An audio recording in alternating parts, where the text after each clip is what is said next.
मित्रों, अब जैसा कि हम आपके साथ ज्योग्राफी प्रश्नोत्तरी कार्यक्रम को लाए हैं, जो आपके आगे जो एग्जामिनेशन सीटेट वाला ये उसमें आपको फ़ायदा मिले, हम उसी कदम को बढ़ाते हुए अगले पड़ाव की ओर चलते हैं।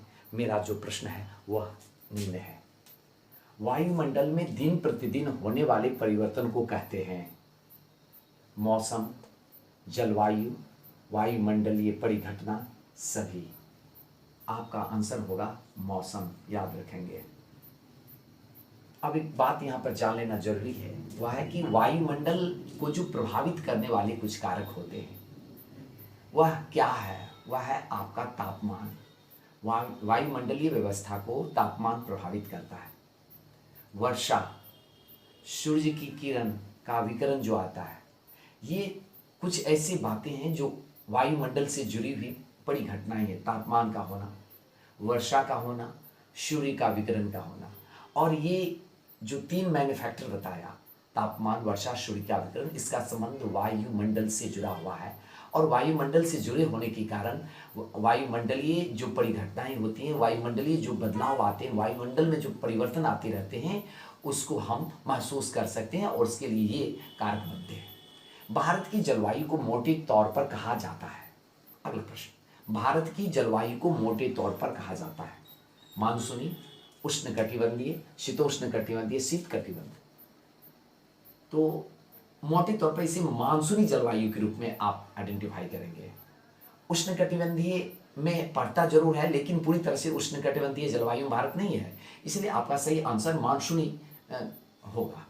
एक बात और है जो मैं यहाँ पर बताना चाहता हूँ, जैसे कि मानसूनी जलवायु के बारे में जब मैं बता रहा हूँ आपको, तो यह कहना चाहता कि जो मानसूनी वर्ड है, मौसम वर्ड है अरबी भाषा का, इसी शब्द से यह मानसून निकला हुआ है, तो इसे भी जानकारी आप रखेंगे। एक बात और जो आपके पाठ्य पुस्तक से जुड़ा हुआ चीज़ है कि वर्षा जो है ना, वर्षा को मराठी भाषा में पाऊस कहा जाता है। इसे थोड़ा सा ध्यान देने की बात है, और जो अन्य भाषाओं में कहा जाता है उसे समझ सकते हैं आप, लेकिन यहाँ मराठी भाषा में पाऊस कहा जाता है, इसे ध्यान रखेंगे आप, ठीक है ना। चलिए अगले प्रश्न की ओर चलते हैं। किसी स्थान की जलवायु निर्भर करती है, किसी स्थान की जलवायु निर्भर करती है स्थिति एवं उच्चावाच, ऊंचाई, समुद्र से दूरी, सभी।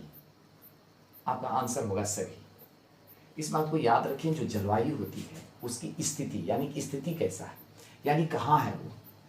अगर आप ग्लोब का सही से आकलन करेंगे तो निम्न अक्षांश से उच्च अक्षांश की ओर आप जैसे बढ़ेंगे, निम्न अक्षांश से उच्च अक्षांश की ओर जैसे बढ़ेंगे, तापमान में वो जो है घटता जाता है, ठीक है। निम्न अक्षांश से उच्च अक्षांश की ओर बढ़ेंगे तो तापमान घटता जाएगा, और स्थिति के आधार पर, यानी कि अधिक तापमान अधिक है तो वहाँ की कुछ जलवायु और अलग होगी, तापमान कम है तो वहाँ की जलवायु, ये स्थिति हुआ।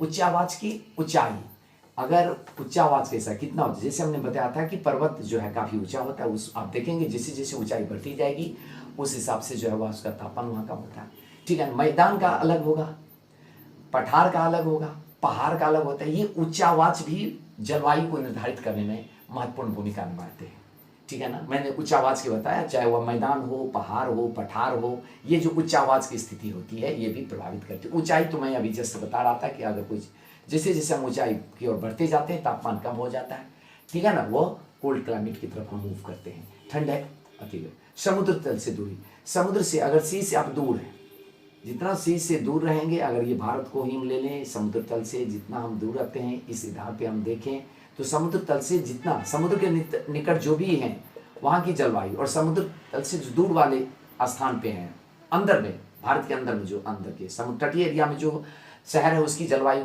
कुछ अलग होती है, ठीक है। उसके बाहर अगर यानी अंदर की ओर दूरी बढ़ने पर क्या होता है, उसकी जलवायु में अंतर आ जाता है, और जो है इसलिए कह सकते हैं स्थिति, उच्चावाच, ऊंचाई और समुद्र तल से दूरी, ये बात को याद रखें किसी स्थान की जलवायु को निर्धारित करता है। दिन के समय गर्मी और एवं सूक्ष्म पवनें बहती हैं, सूर्य की किरणें सीधी पड़ती किस ऋतु से संबंधित है? ग्रीष्म ऋतु, शीत ऋतु, वर्षा ऋतु, वसंत ऋतु। आपका सही आंसर होता है ये ग्रीष्म ऋतु। दिन के समय में क्या होता है, गर्म एवं सूक्ष्म पवनें चलती है। ये जो गर्म और सूक्ष्म पवन चलती है उसको लू कहते हैं। आप देखेंगे जो राजस्थान का साइड है वहां से जो है लू लू का जो है प्रकोप चलता है, और ये मार्च और अप्रैल का जो महीना होता है उसमें लू का प्रभाव देखेंगे। तो इसे याद रखें कि इस तरह से गर्म एवं शुष्क पवनी चलती है, सूरज की किरण एकदम सीधी पड़ती है, इसलिए ऐसा होता है। चलिए जैसलमेर और बीकानेर को देख लें, वहां पर जो है गर्म है, काफी गर्मी पड़ता है, राजस्थान का इस एरिया है जैसलमेर और बीकानेर में। ठीक उसके विपरीत द्रास और कारगिल चले जाए, लद्दाख, वहां ठंडा ही पड़ता है, याद रखेंगे।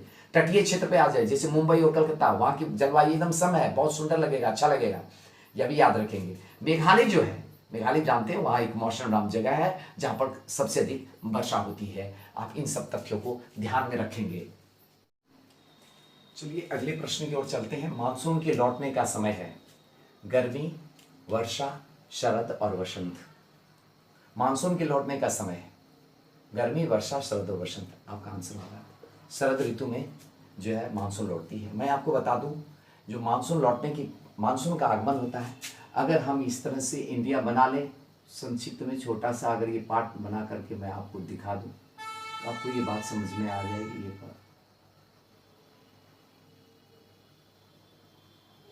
ये अरब सागर है और ये बंगाल है, ठीक है ना। वर्षा का समय, वर्षा जो आता है दक्षिण पश्चिम मानसून से, याद रखें ये दक्षिण पश्चिम मानसून है जिससे बारिश जो है होती है। हमारे जो है इंडिया, जो इंडियन सब कॉन्टिनेंट है, भारतीय उपमहाद्वीप में बारिश का मौसम शुरू होता है इस दक्षिण पश्चिम मानसून से। इसका नाम है दक्षिण पश्चिम मानसून, जो इसलिए मानसून शब्द हम लोग यूज करते हैं। यह दक्षिण पश्चिम हवा से इस ओर से यह इन करती है इंडिया में, ठीक है ना। इन करने के कारण यहाँ पर आपको बारिश होती है इस एरिया में, ठीक है ना। ये मानसून जो है फिर रिटर्न होती है, इसी को बोलते हैं जो है मानसून के लौटने की प्रक्रिया। ये धीरे धीरे रिटर्न होती है, और मानसून जब रिटर्न होती है, रिटर्निंग मानसून को हम दक्षिण पूरब मानसून कहते हैं। दक्षिण पूरब मानसून तो जो तमिलनाडु के तट पर काफी वर्षा कराता है, तमिलनाडु के तट पर, ये याद रखेंगे दक्षिण पश्चिम मानसून से बारिश होती है वर्षा ऋतु में जो हम बात करते हैं। आइए अक्टूबर से जो नवंबर का पीरियड होता है, अक्टूबर से जो नवंबर का पीरियड होता है, यही मानसून के लौटने का पीरियड है, ठीक है। दिसंबर से फरवरी ठंडा का महीना है, जो अभी चल रहा है, आप देख भी रहे हैं, ठंडा का मौसम है। ये दिसंबर से फरवरी होता है। वर्षा का मौसम जून से लेकर के सितंबर तक, इसी में दक्षिण पश्चिम मानसून से बारिश होती है, याद रखेंगे दक्षिण पश्चिम मानसून से बारिश होती है मार्च टू जून, या गर्मी का समय, जैसा कि मैंने अभी पहले बताया था, गर्मी के समय में जो क्या लू चलता है, जो हमारे जो है दक्षिण, ये जो है पश्चिमी भाग से लू चलता है, ये पश्चिमी एरिया से जो लू चलता है वह इंडिया में वह या मार्च और जून के समय में। चलिए मैं एक चीज और बता दूं, प्रत्येक वर्ष अक्टूबर के पहले सप्ताह को मनाया जाता है वन सप्ताह, वन्यजीव सप्ताह, वन सप्ताह और वन्यजीव सप्ताह, इनमें से कोई नहीं। आपको याद रखना होगा, प्रत्येक वर्ष अक्टूबर को वन्यजीव सप्ताह के रूप में मनाया जाता है, वन्यजीव सप्ताह के रूप में।